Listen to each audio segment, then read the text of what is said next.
ही चिंच आहे जी आपण कोळून घेतली पाण्यात. कोळ काढून घेतलाय.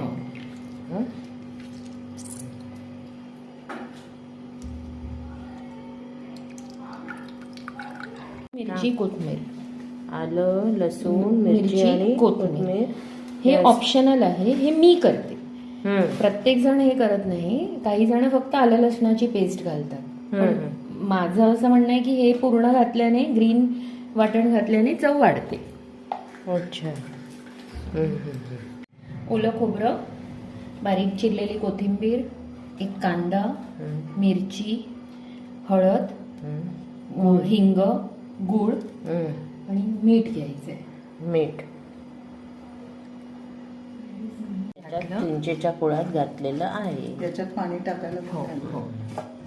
आता हे पाणी याच्यात वाटण घातलेलं, मगाशी जे वाटून घेतलं ग्रीन ते चटणी. ऍज आय सेड, प्रत्येक जण काही ग्रीन वाटण घालतं असं नाही, पण मी घालते. हा आमच्या भावनाचा एक एक्स्ट्रा त्याच्यात फ्लेवर आणि तिच्या हाताचं चव आता उतरणार आहे.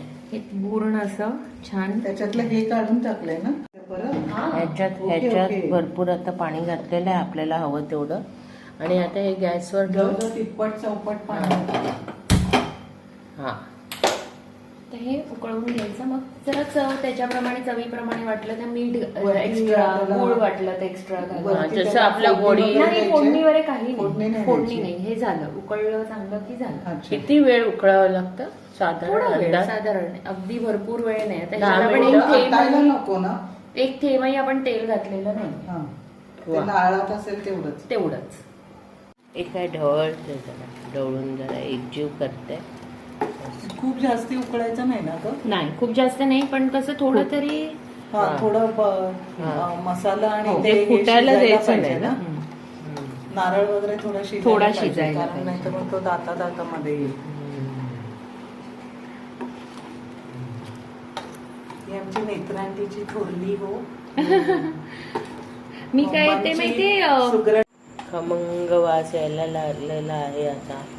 सुवास कधी एकदा ते भातावर वगैरे घेऊन आम्ही जेवतो असं झालं. आता काही जण काय करतात माहितीये, ह्याची उकळी फुटून देत नाही. म्हणजे ते उकळ असा वर आला की गॅस बंद करतात. पण आमच्या आईनी आम्हाला म्हणजे हॅबिट का ते उकळलं पाहिजे, चांगलं शिजलं पाहिजे. आता एक बंद करूया. आता एक बंद करूया.